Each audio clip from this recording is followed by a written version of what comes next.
Original performance with the use of media. Introduction. Theater is one of the major art forms that brings together all other art forms from painting and sculpture to installation art to music, dance to literature, even computer arts in a single production. The story is acted out on stage or other performance area. The actors portraying the characters, bringing them to life, and developing the plot through dialogue and actions, and sometimes through song and dance. Contributing to the vivid theater experience are stage sets and props, the lighting, the background music, and sound effects. The costumes and accessories in recent decades, computer-generated visual effects and mechanized sets have been incorporated as well. All of these components draw from various art forms and call upon artistic skills and techniques that you can have been exposed to over the last 3 quarters.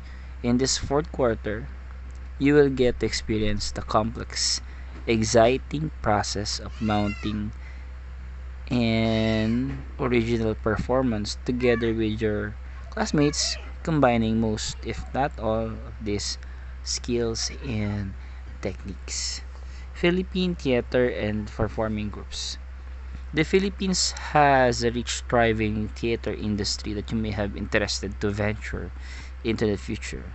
Productions range from regional plays with Philippine themes and settings to renowned theater classics from the past centuries to contemporary musicals from Broadway or London's West End. Below is an overview of more prominent theater and performing groups in the country and their major productions. PETA and Tanghalang Pilipino. With the American presence in the Philippines for the first half of the 20th century, it was inevitable that many US and European theater forms and scripts found their way here. Among them were the classics, such as the plays of William Shakespeare, as well as the works of great American playwrights. At the same time, local theater groups staged regional Filipinos as well as which were performed in song similar to European opera.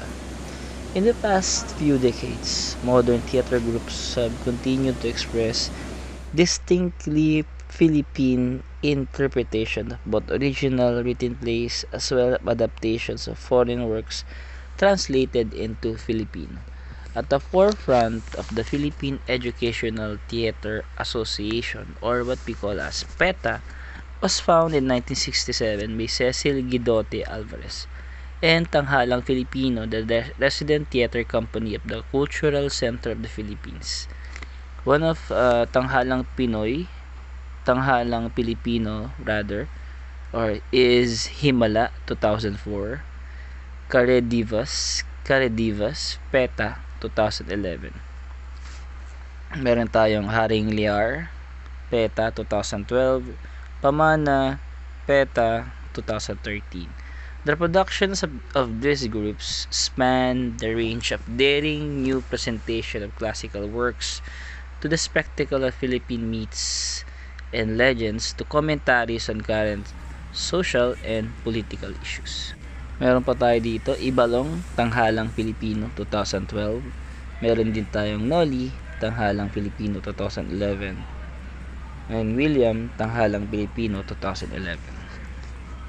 Meanwhile, the Philippine theater groups were also staging original and adapted plays, musical production primarily in English. Best known among these are the Repertory Philippines, Trumpets, and the New Voice Company. More recently, Theater Down South has been added to the roster, and championing the cause of more classical form musical performance is the Philippine Opera Company. Repertory Philippines in 1967, theater director Zenaida Amador fulfilled her dream in bringing the best Broadway and London's West End to Filipino audiences. Together with the actress Baby Barredo, Amador Baby Barredo Amador established Repertory Philippines, a company that not only staged English language plays and musical year-round but trained actors and actresses as well.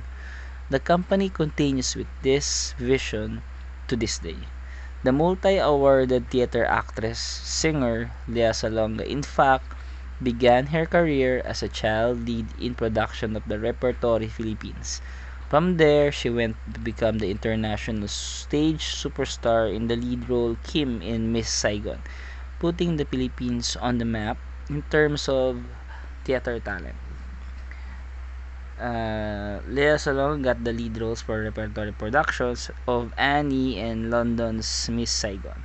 Among also repertory's many notable achievements was the 1993 staging of the international hit Les Miserables in Manila with all Filipino cast and production team.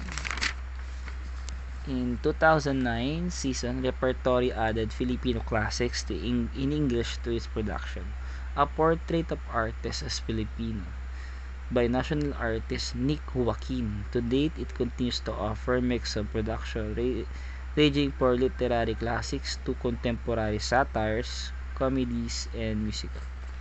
A Portrait of an Artist, Repertory Philippines 2009, Little Women, Repertory Philippines 2010, Alice in Wonderland, Repertory Philippines 2013, The Producers, Repertory Philippines 2013. Trumpets. In 1990s, the Philippine theater group Trumpets also began mounting grand productions of original written musicals with a slant towards good values for children and the whole family. Among their plays have been Joseph the Dreamer, First Name, The Lion, The Witch and the Wardrobe, Little Mermaid, Honk, Noah, and The Bluebird of Happiness. The intention of Trumpets is to provide wholesome theater experience for Filipino youth while also building up the Philippine theater going public. So Noah, Noah, Trumpets 2009, The Lion, the Witch and the Wardrobe, Trumpets 1997, The Bluebird of Happiness, Trumpet 2013. New Voice Company. Also making its own distinct contribution to Philippine theater is the New Voice Company, established in 1994 by Monique Wilson, a Repertory Philippines protege, who went on to star the international stage. New Voice has earned reputation for staging thought-provoking production on controversial, profound topics. Aspects of Love, New Voice Company 2006. The Male Voice, The New Voice Company 2009. My Name is Rachel Corey, New Voice Company 2010. The Philippine Opera Company. The Philippine Opera Company, or POC, was founded in 1999 by a group of dedicated, classically trained singers led by soprano Carla Gutierrez. As artistic directress, the POC seeks to develop performers as well as audiences for classical music performers and performances, both foreign and Filipino. The Theater Down South. In 2007, Theater Down South was founded by the Philippine theater mainstay Michael Williams as artistic director. The vision of the company was to widen the reach of the stage production beyond traditional centers in Metro Manila and therefore develop a broader audience base. Yun. Let's recap the theater groups. The Philippine Theater and Performing Groups, PETA, and Tanghalang Pilipino. PETA is the Philippine Educational Theater Association, founded by Cecil Gigote Alvarez, and the Tanghalang Pilipino, the resident theater company of the Cultural Center of the Philippines. Ayun silang Tanghalang Pilipino, Caridivas, Haring Liar, Pamana. Let's go with Repertory Philippines. Their director is Zenaida Amador, fulfilled the dreams of being the best Broadway. Yung pinaka recognized nila theater actress was Lea Salonga and Les Miserables. Okay. Trumpets, the Philippine theater group Trumpets, sila yung nag-produce ng The Lion, Witch and the Wardrobe, Little Mermaid, Honk, and OAH, The Bluebird of Happiness. Yung New Voice Company, established in 1994 by Monique Wilson, also a repertory Philippines protege. Aspects of Love, meron silang The Male Voice, My Name is Rachel Corey. The Philippine Opera Company, or POC, group of dedicated classically trained singers led by soprano Carla Gutierrez. Yung kanilang mga ginawa is Harana, Masterclass, and The Mikado.